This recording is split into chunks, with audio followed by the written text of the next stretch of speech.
Now, Rock Talk with Mitch Lafon.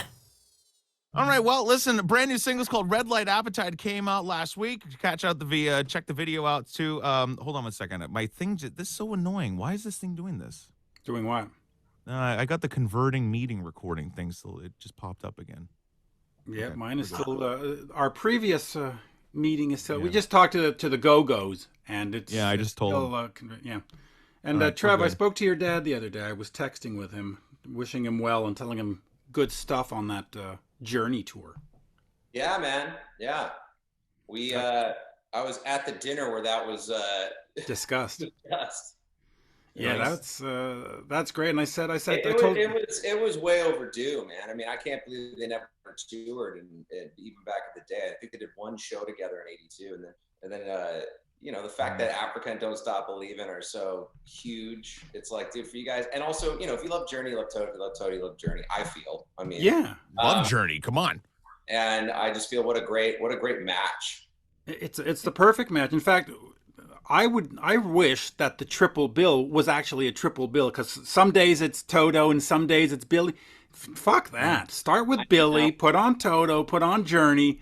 Let's go. And then bring in Sammy Hagar just for the headline. Just for posterity's sake. I mean, I felt it was a little confusing when they announced it. It showed both bands and without like the symbols of being like, these are the dates for this band or whatever. But yeah.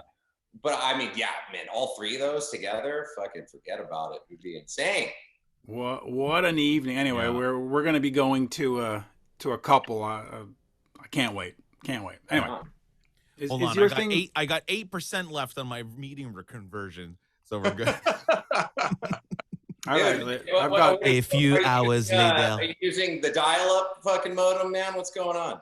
I don't know what's going on, man. Like, actually, you know what? The weather's shit here today. It's like windy as fuck, and just like it's nuts. I don't know. It's been goofy, but anyway. Yeah, and even your computer's been all messed up today. So yeah. Okay, there we go. I love everyone has such cool backgrounds, and then I got the kitchen. Hey. Hey, I didn't even notice that's Sammy Hagar back there. Look at that. That is a weird abstract painting of Sammy Hagar. I'm actually at the studio right now. So I didn't even notice. I thought it was just like smoke and stuff. But look at that. That's kind of cool. It's very cool. It's kind of abstract and weird, and I don't know. Acid trip, Sammy Hagar. Yeah, who did who's that? Who's the artist of that? Yeah, who's the artist? Is that you that did it for? No, okay, you don't know. All right. Let's just say it was me. No, it wasn't. Right. Look at that, Aaron. Look at that. All right. Anyway, all right. All right. Load her up, start her up, and let's hope that this one records and converts too. Because why not? And then I got to go to Genesis tonight. I got to get out of here. Are you serious? Yeah, I got Genesis in 4 hours. Yeah. Damn. 2 nights back to back at the Bell Center, man. I'm third row tonight.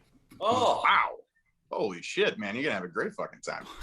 And he's going alone. Yeah, you know why? Because I want to have a great time. I'm gonna go alone. Yeah, you don't have to have anyone talking in your ear during fucking. Oh, that is so fucking annoying. That's my biggest pet. Do you love this song? This is such a great song. Look, shut the fuck up! I want to hear it. Babe, what song is this, babe?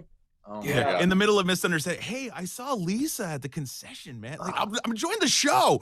Yeah, I gotta say, man, I went and saw Phil solo 3 years ago, man, and his son is unfucking believable, man. Yeah, he's the real deal. I mean, he plays everything perfectly like Phil, man. It's insane. Man, what is it with rock stars' kids these days being talented? Yeah, I know, man. Go figure. You think it's in their DNA or some shit? I don't know. I know. It's like you grew up around it. Like at the last Sammy Hagar show, Jeremy was like, "I can play this song. I know this song. I can play this song." I was like, Jesus fucking Christ. I was so not okay. So, I assume Jeremy's not coming to the gig tonight with you. No, he's going. He's on air tonight. Actually, he's got to be on air in what, 3 hours from now? Yeah. So when you're it's so funny because the arena is literally right next door to the radio station. So I could probably pop out like early and go next door, but I'm like, nah, fuck it. Yeah, no. Anyways, this isn't about us. It's not about you, Mitch. It's about Andrew, his new song, and Trev being an awesome producer. We're going to talk all about this. All right? Yes, sir. Let's get into this now. Brand new singles called Red Light Appetite. It's available now. Brand new music videos. Phenomenal, too, which I want to talk about. because you got a guitar player in there looking way better than Trev does playing that solo. 1,000%. Brand new Let's see album, when going to be the fresh. debut record, limited edition Psycho, going to be coming out early in 2022. We're going to talk all about this. Welcome to the show for the first time ever, Andrew Hagar, and making his big return to the show, Trev Lukather. There he is. There we go. Bonjour, as we say in Montreal. Bonjour. Okay, boys. So talk about this. How do you guys hook up originally to work together? How did this whole thing happen? Backstage at a Chicken Foot show. I was introduced to Trev over a decade ago, and we just immediately hit it off. You know, started shooting tequila, and kind of the rest is history. Yeah. Yeah. Like all good collaborations. Absolutely. I mean, when we met, it was an instant brother vibe, and just had a blast with each other. And yeah, man, we became super tight. And yeah, it took this long to work together, actually. Yeah. Other than, you know, the old band that I had, Drew invited us out for the Sammy Hagar Beach. He would do a show. Was it Laguna Beach? Where is it? It was down in Huntington Beach. It was a big festival. Sadly, it's no longer around. There were some issues that we won't get into. Ooh. Yeah, but I mean, Drew invited us out to play with him and do some songs with his stuff, and then gave us 2 or 3 songs to jam ourselves, and that was kind of the initial first time jamming together. And when my old band disbanded, I was really getting into production. I was already producing, and Drew was, you know, really wanting to, you know, pop the cherry together as far as working together. And I was like, yeah, man, come over to the house for 2 weeks. Let's just work every day.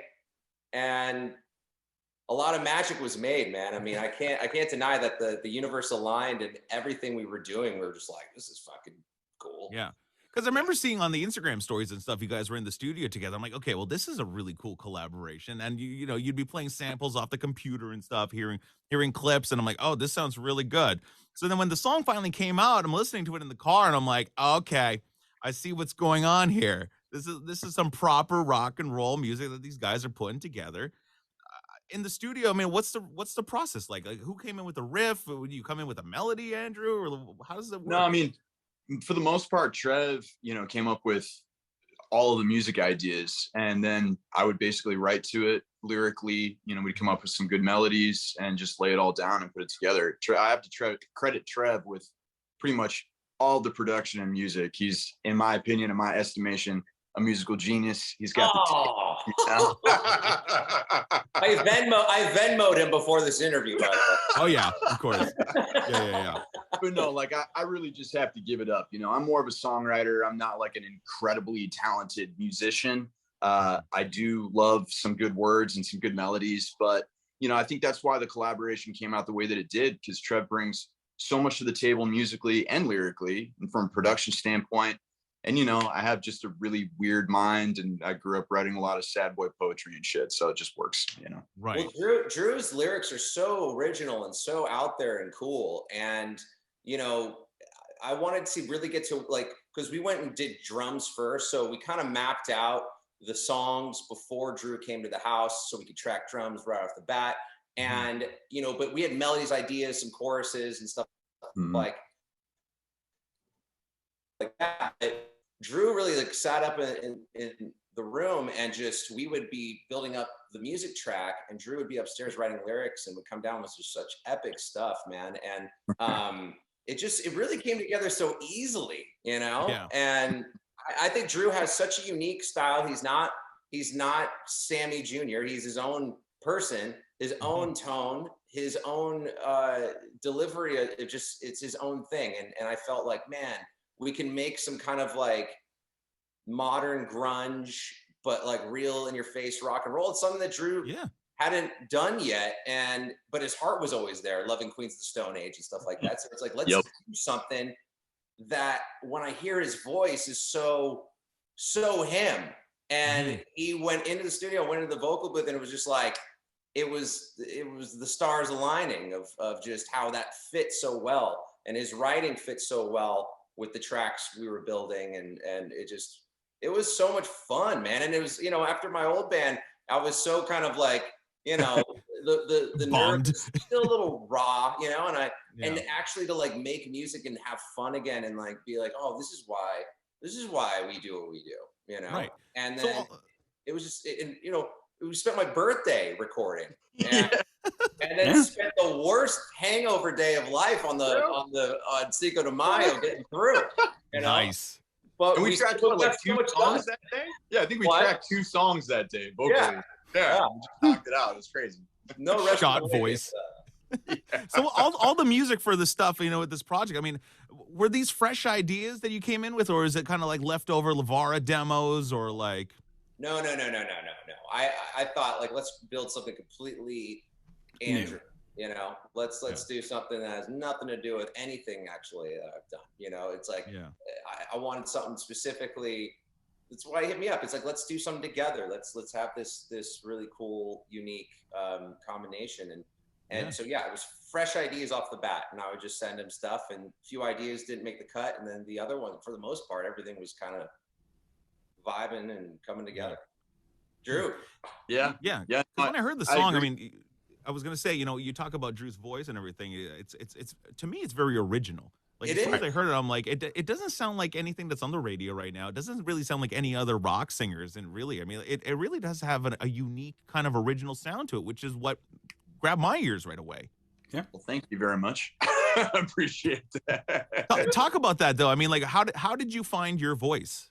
I mean, you know, I've had experience singing since I was a kid. I was in choir. The school I went to had a very diverse education program. So like, you know, we had to sing, play music, do all this stuff. But I really didn't start singing in any real sort of capacity until probably like 2012, 2013, when I first started like dabbling with music here and there. And I've been, you know, working really hard to find my voice since then. And obviously, like, you get inspiration from everywhere and from the artists that you love, but I see so many artists out there trying to be other people, especially in like the rock sphere these days. You've got a lot of bands that are trying really hard to be other bands. Well, And that's Greta Van okay. Zeppelin. I mean, come on. I mean, hey, those guys are great. I don't have any problem with those guys whatsoever. But Neither do I, but it's really important to find your own voice and find some semblance of originality. I don't want to be, I mean, it's impossible for us to not play off of our father's legacies. That's just, you know, part of life. But I'd like to build my own legacy as a singer, as a performer, and really lean into what I do and not what somebody else has done before, you know? Is that a bit of a struggle though? I mean, with, you know, I mean, even Trev, with your dad being who he is, and, you know, with Sammy, it's like, are you constantly under that guise of fans saying like, you know, because I look at Wolfgang Halen and you see all the shit that he gets online. People are like, oh, well, you know, he's not his father or this and that. Like, you get that shit too. Right. Yeah. That's I mean, I don't know, man. It's like, I don't want to like stir up any shit, but it's like Jesus having a kid and being like, well, where's the water into wine, man? You know, where's the healing? I'm blind. Why can't I see? You know, there's one Jesus, man, you know, and I feel like I always say, you know, we're all rock stars in our own right. Like everybody that walks this planet are rock stars in their own right, whatever they choose to do, whatever connects to them. I feel that we're all here for a purpose, all here for a reason. And you know, you find your way, and your influences are always there. They're always going to be there. And you take what you can from that and make it your own, and it's just a big gumbo of a bunch of stuff, you know? So yeah, we always have a little hint of that, but that doesn't define us. And I think Wolfie is incredible, and his voice, man, like when I first heard his voice, like, wow. Yeah. It blew me away. And his stuff is just furthest from Van Halen, but that's good. It's what it's, you know, he doesn't need to be doing Panama Part 2, you know? and then, you know what, to be honest, even a rock and a hard place, and Andrew and I are too. It's you're never going to satisfy anybody. Yeah, by doing that. They're always going to be pissed that you didn't make Panama Part 2 for Wolfie, but then if he made Panama Part 2, they would hate him for it. And well, Andrew didn't do I Can't Drive 55 Part 2. It sucks. Well, and I'm not making Africa Part 2 either, man. You know? Oh, well, I'm hanging up. Never mind. Fuck it. Well, I don't know, man. You know, fuck it. I'm out. No, but my project soon enough. But there is a point where you sort of have to tip the hat to what your parents did. Yeah. But you have to not be contrived about it. You also have to not give in to the fans that go, well, Trev's got to do a Toto set. Where do you find that fine line where you go, okay, I'll tip the hat, but I'm still Trev, I'm still Andrew, I'm still Wolf. I'm not a fucking tribute act. I mean, I think we found it here with the music, you know, Right. like we're kind of paying an homage to, you know, previous generations of rock and roll and hard rock. Like Right. clearly you can hear some of the influences in the music. Right. But like it's also, like you said, really original. I have my own kind of voice. We're, you know, lyrically doing things that people don't typically do in rock and roll, because I come from more of a singer-songwriter kind of folk background. And I just think that, yeah, again, like, sure, everybody wants to pay homage to the greats that came before them, but I just really think people need to lean into their originality, and that's what we're doing here. We're forging our own way. Let me ask you about that. Stoked.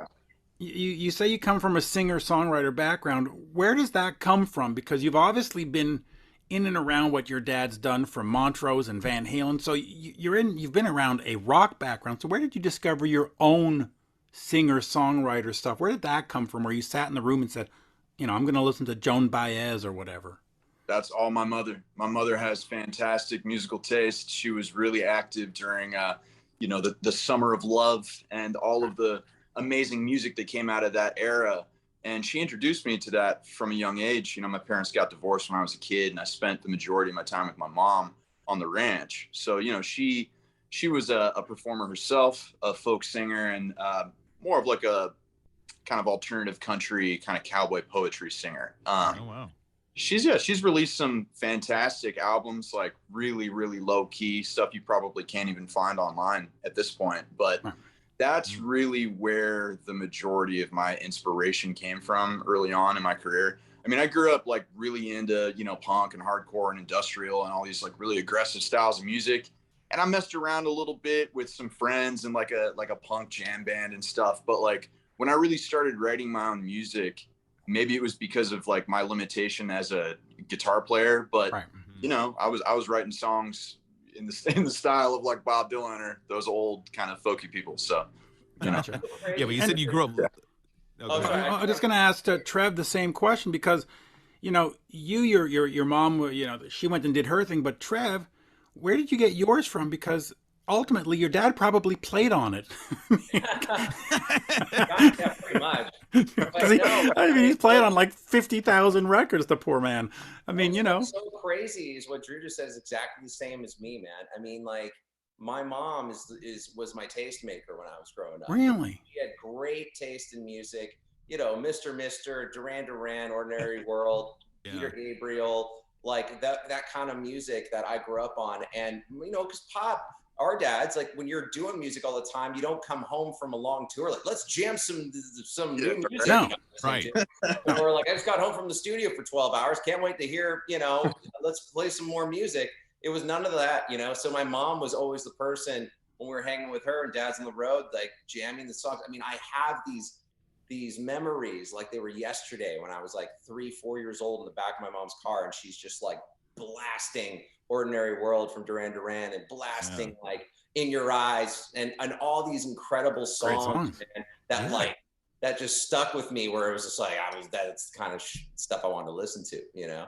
Yeah, it's funny you say that, because it's like, you know, even for me included, my tastemaker was my mom. Like, I remember being in her car, being driven to elementary school, and she'd be blasting Technotronic, Pump Up the Jam, but then poor soul. She'd also put on, you know, For Unlawful Carnal Knowledge, and I'd hear Top of the World, and then I'd hear AC/DC, and then I'd hear Shania Twain, and like, you know, I was exposed to all of it. And I think it's the people that are exposed to the most possible that are the most creative. Yeah. Definitely. Yeah, well, it's funny because I didn't have any of that. I lived in a place where there was just nothing going on, and so I just found records sitting by the machine and just played them. So I don't have that whole my mom did this or my dad did that. Self-discovery. It's very exciting. Yeah. Well, that's great. You Very know? exciting. Yeah, that's fantastic. But it's You funny know, because I was around the music with dad, you know. I would go to the sessions. I was a leg hugger, you know. I would just like hang out, stare, watch, listen, and always wanted to be a part of the gang. And I got hooked. I was playing drums at 4 years old and jamming with Pop and a bunch of people. So, I mean, as far as I can remember, I was a musician, but obviously I was hooked by the people around the house and going actually to 5150 studios and hanging out. You know, because Pop and Eddie were so close. And just hanging out, Wolfie and I, like little kids, just like Drew, you know. It's crazy it took as long as it did for Drew and I to meet, but you know, it's that was around. That was like huge influences on that level of like being around incredible musicians and just being like, whoa, and seeing it in real time, like being there behind the scenes. That is insane. But actually, like what songs you listen to on the radio or what songs still hold here in my heart are a lot that came from Mom. So it's crazy, Drew. Yeah, that's so nuts that we have this, you know, man. Yeah. It's beautiful. Let me quickly just ask you about the business, because you've been around it since you were kids.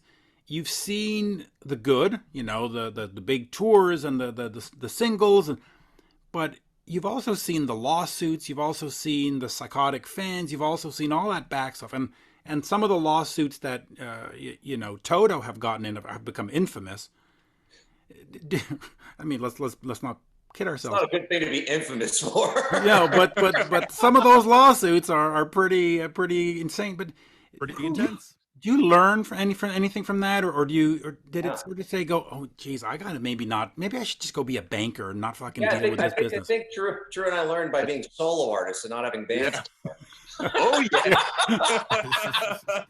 Yeah, that's why you say solo for as long as you can. I mean, Trev, look what the fuck happened with the last band. I mean, like, at that point, does that discourage you from even wanting to join a new project? I mean, 1,000,000,000%. What like for me, what I loved about producing too was you get into the room with an artist and you fucking have a great time. That special moment of like bonding and creating and that excitement is there. And then you're like, go do it. You know, and like that's it. Like, you don't have to be in a van or stuck in like a small bus with them, and then like this, and then you're battling like because when you're producing it, there are roles, you know, like everyone knows their role in the scene, you know. So there's that awesome mutual respect. But when you're in a band, it's battling of like these petty things that like build up and resentment builds up, and not just being grateful to be there. You just have to. There's got to be more like then he starts like I don't have enough say or whatever, and you're just like what, and instead of talking it's just like people behind each other's backs, and you know, if management isn't communicating well, it's just builds. So I mean, it's just hard, man. It's like, you know, being in a marriage, it can be really tough, but if you're married to 3 other people or 2 other people, it's just, it could get so brutal, and then everyone's telling them how, oh, you should do this, or like, you know, everyone's in everybody's ear, like you. Oh yeah.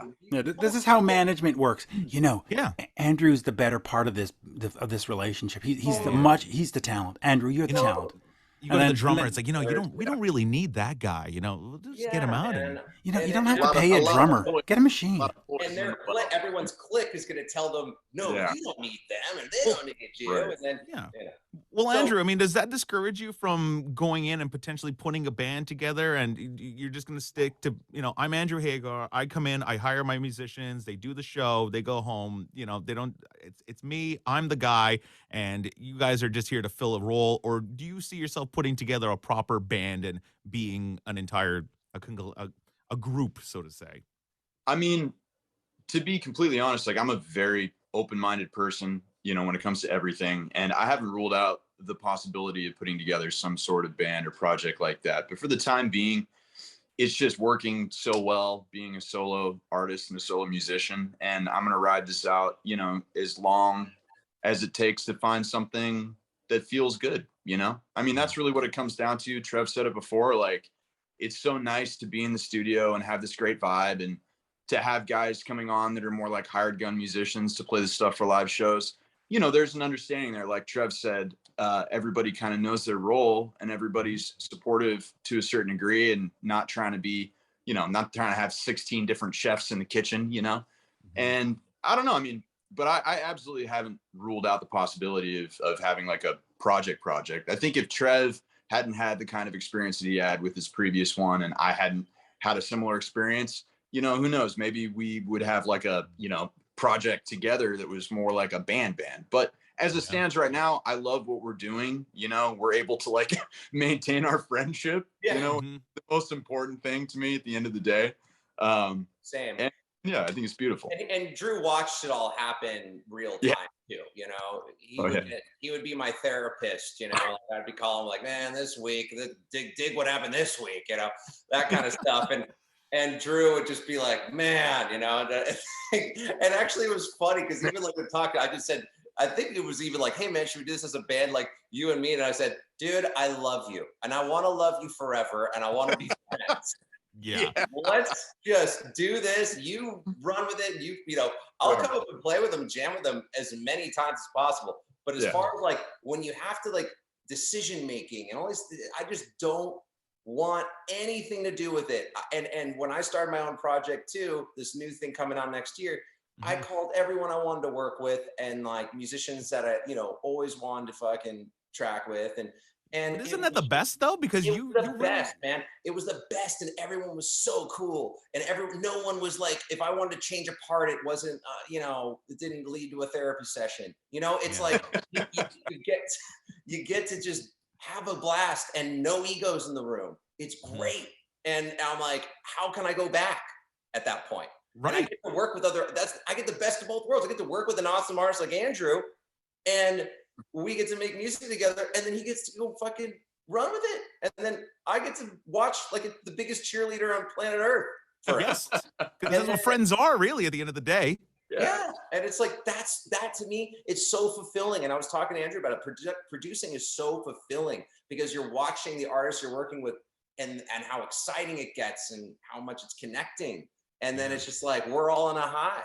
And then, you know, I couldn't be more excited for him when it's out and now it's out, you know, we're raising awareness for it. Yeah. So talk about the record, Andrew. I mean, you know, it's supposed to come out next year. It's going to be a full collection of songs. Is it just going to be an EP? Trev, are you producing the entire thing, or like you got other producers involved as well, or what's the project going to be? Trev is producing the whole thing. And I mean, these are a collection of songs that we've been working on for a while. You know, just the nature of the music industry. A lot of things are based around the lead time on records and all that stuff, record production. You know, right now we're kind of just building this thing so that we can get the reach that we want to get. But all of these songs are really, really personal to me. Like, I'm a big advocate of mental health, and I've had my own struggles with mental health and addiction and all of these things that are so common these days. And I think that a lot of these songs have within them things that could help people when they hear them, you know, just like whether it's making you feel like you're not alone, whether it's providing maybe a different outlook on something that you deal with, like all the negative self-talk patterns that a lot of people go through, a lot of creative people, you know? So I think it's going to be a really surprising thing for a lot of people. We're bringing like the singer-songwriter kind of sentiment and the depth in the lyrics with like some really hard-hitting rock and roll. And we've got some like, you know, more kind of crossover poppier stuff on there too that I think, you know, people who maybe don't listen to rock and roll are going to enjoy too. Like altogether, I'm really proud of this release. This is this is the best stuff I've ever written. And again, I have to give it up to Trev for being such a fantastic producer and co-writer, you know, so. And friend. And that, like I said, above everything. He's the groomsman in my wedding. Yeah, there you go. I mean, and I'm going to wear the most ridiculous outfit to it, so I apologize in advance. But as is tradition at this point. Yeah, as you should. Listen, if you're not embarrassing your friends, well, then the fuck's the point? What the fuck? I know. So when can we expect it to come out? At some point, early next year, maybe summertime? Can we expect the tour? What's the plan? Oh yeah, no. There's going to be a tour. There's going to be a lot of live shows. We're going to be, you know, drip feeding singles and stuff. We might pop out an EP. Right now, we're still kind of building out the whole release schedule with a distribution partner, you know. Nice. The way that the music industry is right now, I feel like it's very difficult to get a good label deal unless you're one of these people that has like, you know, 500 million followers on TikTok, which obviously I do not, because I like to concentrate on making music, but I should probably spend a little more time on this other stuff. So, right. You know, you need to do some TikTok dances. The mentality of the business now is like, you know, you have to be an influencer at the same time as just trying to work on music. Isn't that fucked up though in a way? Like it's so fucked up. Very fucked up. Yeah, There's like you can't just. there's a lot of people that are not the most out there, outspoken, fun people, but they're incredible genius musician writers. And now they have to be this like, oh, I got to do this funny video, or I got to do this, or I got to embarrass myself, or I got to do something in order for people to care about me, or like pay attention. It's not how we all saw this happening, but it's like, hey man, I get it, you know. Man of many hats. Yeah. But do you feel the pressure to have to be sort of like an influencer person, TikToker kind of thing in order to get like a deal, or do you like, I just want to do my own thing, and if people like it, they like it? It is what it is. I feel like if you try to emulate what another artist did to be successful, inevitably you're gonna fail, because there's no like, there used to be a pretty, you know, decisive track in the music industry to becoming successful, and now it's like just wide open. It's like the Wild West again. Mm-hmm. I think that's true to some degree, but it's also like there are different formulaic ways that you can kind of build and grow your audience, especially across social media. But asking a more like introspective, introverted creative person to be out there and making all these ridiculous videos and following trends and doing all this stuff, I don't know. I think to some degree it's kind of counterintuitive. And for people like Trev and I that grew up experiencing all of the really negative stuff that comes with fame, it's extremely counterintuitive for us, because I mean, I'll speak for myself here. I can't speak for Trev, but like, I'm a pretty private person. Like, I don't share a lot of my personal life. You know, the stuff that I share with people is like calculated. That's what I want people to see of my life, just like anybody else on social media. But I'm not playing up, you know, the bullshit, like things that aren't true, just showing you stuff that's funny and silly and goofy, because that's kind of what social media is for. You know, I don't think you should get too serious, but you're not just putting up propaganda for the sake of it. Yeah. I'm loving Drew. Your videos are classic, man, that you're putting out. They are. They're goofy as hell, you know, but it is what it is. Hey, I love following you on Instagram. It's the best. I mean, come on. I agree. Brother, I agree. likewise. No, but I mean, you know, listen, in the 80s, the musicians had to become movie stars to do MTV videos. And I've interviewed many who said, I wasn't an actor and I had to go act. And I had to. So, I mean, you know, we all have our cross to bear in a sense. And yours is TikTok. That is kind of like our version of the MTV world for a lot of musicians, like even my Pops band, like they were not like MTV, like all of it was new to everybody. And when that came around, all of a sudden, so much of your budget is being put into these videos that you have to pay back, and it has to look cool enough to get on MTV and get attention. So you're spending so much money that is kind of, they look at it, because then all of a sudden you're selling these records, but you're not making as much money as you would like, or you should, because you spent, you know, $500,000 on a video. So on the clothes alone, just the part. Now there's 40,000 songs being released today. And then if you do a music video, you shouldn't really spend that much money on it. And like, you know, people are doing it on their iPhones, and it's like, you know, kids are, but I got to give it for Drew. I mean, I love Drew's video. It looks like $1 million fucking dollars, man. You know? Yeah. And we didn't spend that much money on it. That's the beautiful thing. I don't want to, like, you know, say some things I'm not supposed to say, but yeah, I mean, like, there's an incredible amount of super talented people out there that can help you make things that you have a vision of, and for not that much cost. They're not make you mortgage your house. Exactly. You know, have to reverse mortgage your home in order to do it. So I think that's also the cool thing about social media, is that it's really given people the opportunity to collaborate with people that they wouldn't necessarily have been able to had that not been a thing. You know, it's, I mean, well, like this interview today. Yeah, pretty much. Yeah, right. Yeah. Yeah. We got to know each other online, basically, and we were like, hey, you want to do an interview? You know, and it's kind of crazy with the social media world, because there's like people that like will follow you follow them back, and you know, there are people that are like known musicians or something like that, and they hear about you, you know about them, and you follow each other. Then when you actually like meet in person, it's like they know everything about you, know everything about them, the other stories, and they're so it's like there's no awkward. It's like, oh man, how was Hawaii that I saw? Dude, how was that sushi good. On Saturday? It looked good. Right. Yeah, you know, it's like there's that initial, like, you already know each other, and that's kind of the beauty of it. So your fans of, like, you know, your music or anyone gets to know you better. You know, the only problem is there was a cool factor of the old school rock and roll world where there was this sense of mystery about everybody. Yeah. And you're like, they were unattainable. You hear about this story that happened in that hotel room, and like, you know, you don't know if it's real or not. But now it's on everybody's Snapchat story when it happens. Yeah, now everyone's like, oh, I know what he fucking ate for breakfast. What are you talking about? You know? Yeah.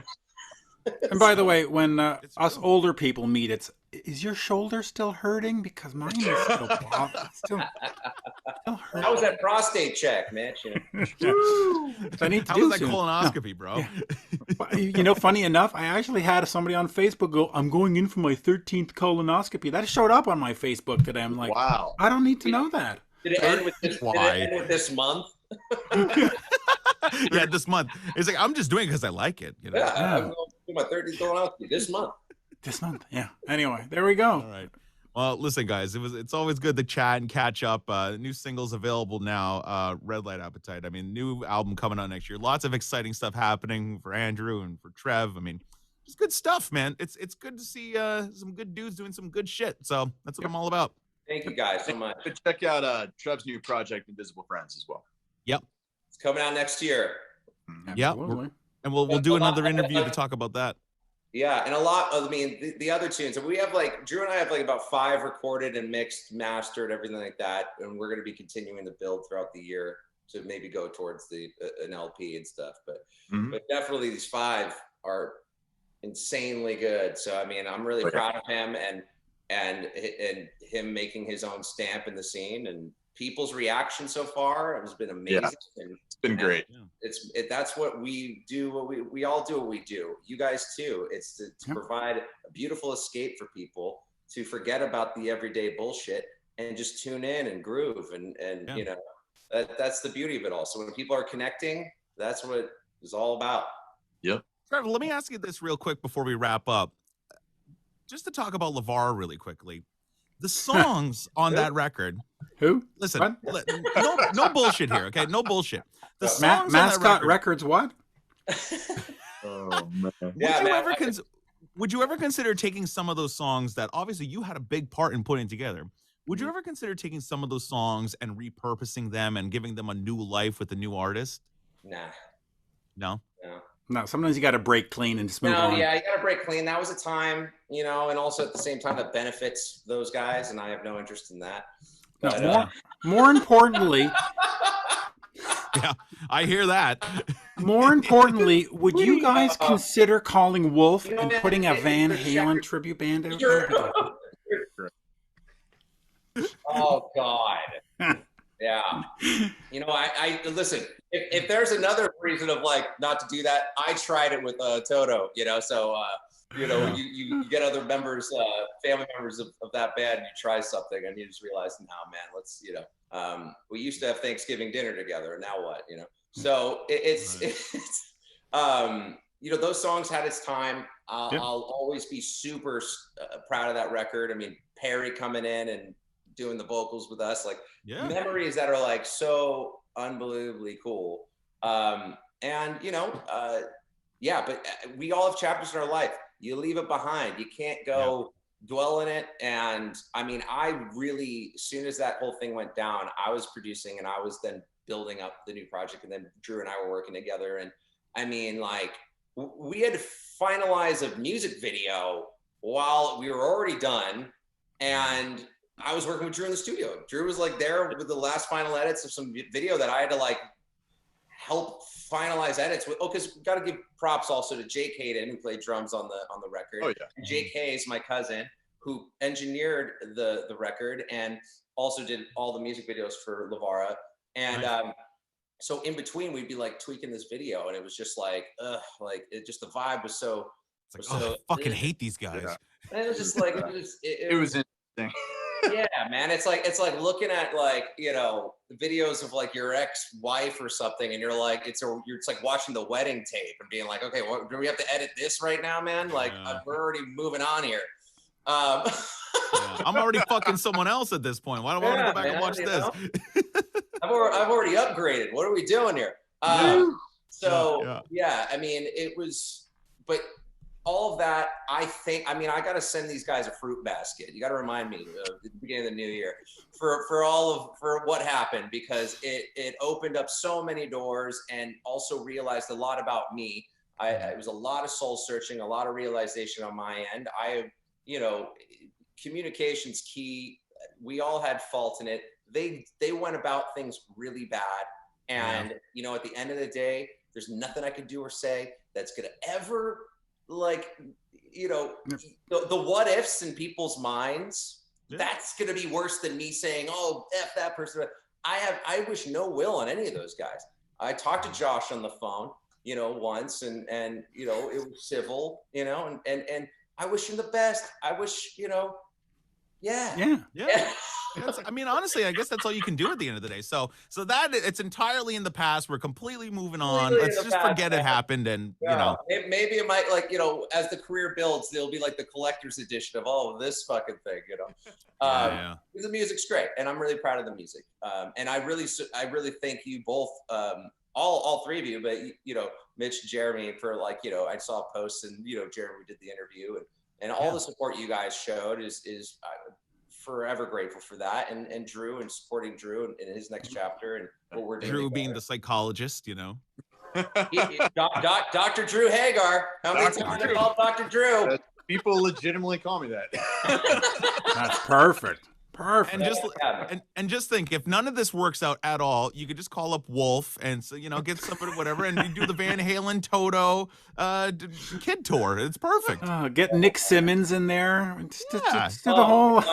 Oh boy. So get Kiss, Sophie Van Simmons. Halen, Toto. Get somebody from Journey. Get Madison. She play? I'll get my fiance in there, and start the reality show, and oh god, dude, that is build that epic credibility, oh yeah. Yo, that's an MTV show right here, man. No, I know. And D. Snyder's son, isn't it Blaze or something? He does music too. Yeah, I think he's like a metal guy. Bring them all in. No, I'm kidding. Yeah. No, this is much better original. I prefer original we'll music. Call it the Shady Bunch, not the Brady Bunch. Nice. Oh, jeez. That is great. Oh, that's beautiful. Actually, that I'd go for. That I would go for. So yeah, maybe you'll have to do that. Just the Shady Bunch. That's perfect. Now, let me ask you one last thing before we wrap up. What do you say to the fans that say to you, okay, listen, your dad's Sammy Hagar, your dad's Steve Lukather. Why don't you get them on one song, a collaboration together? Will we see that at some point, or is it going to be strictly Andrew? It's going to be strictly Trev. That's it.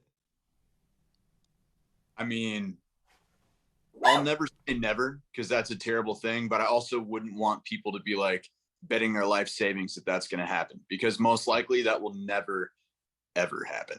Yeah. I mean, my dad's he's going to work on a new record. He called me to work on a song with him. So, as far as collaboration, that's usually on his end for his record.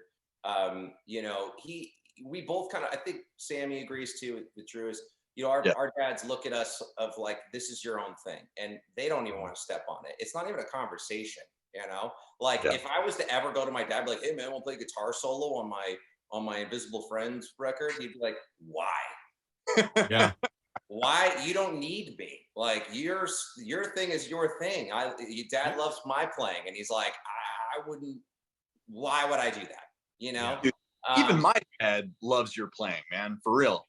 He talks about it all the time. He's like, man, he's a little badass just like his dad. And I'm like, well, different. I love Sammy.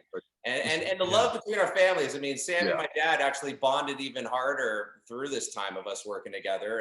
And actually, crazy enough, as I went and did one episode of your dad's show and played bass with my dad and Kenny Aronoff and Sammy, and we played Crossroads, and and so that was a cool thing to hang with Sammy a little more properly than usually when we see him. He's at a gig and it's crazy in a circus, but the support that I've seen Sammy have too for Drew's new chapter, and how excited he is also, as a producer too, is very fulfilling for me, because he should be super proud of Drew, because this stuff is really, really, really good, and Drew's stepped up, and he's now like, this is me, this is my time, and the support is there. And I think that's the coolest part, is to see like our dads even bond over our connection as as writers and writing together and working together. You know?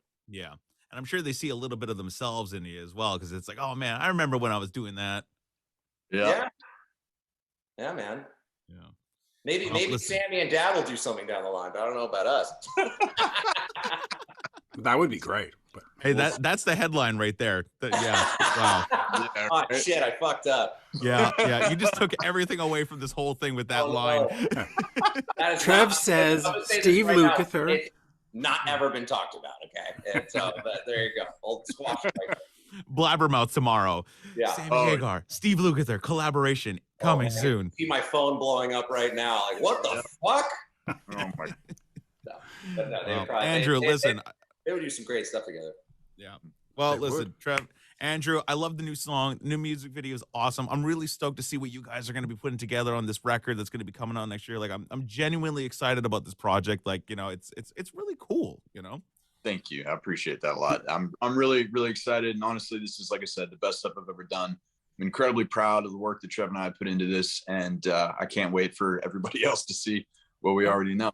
You know, Yeah. It's amazing. So There you go. Well, go check out the new single. It's available now. Go buy it. You can stream it, but, you know, better off buying it. Just support. It's like buying a rock t-shirt to support the band, you know.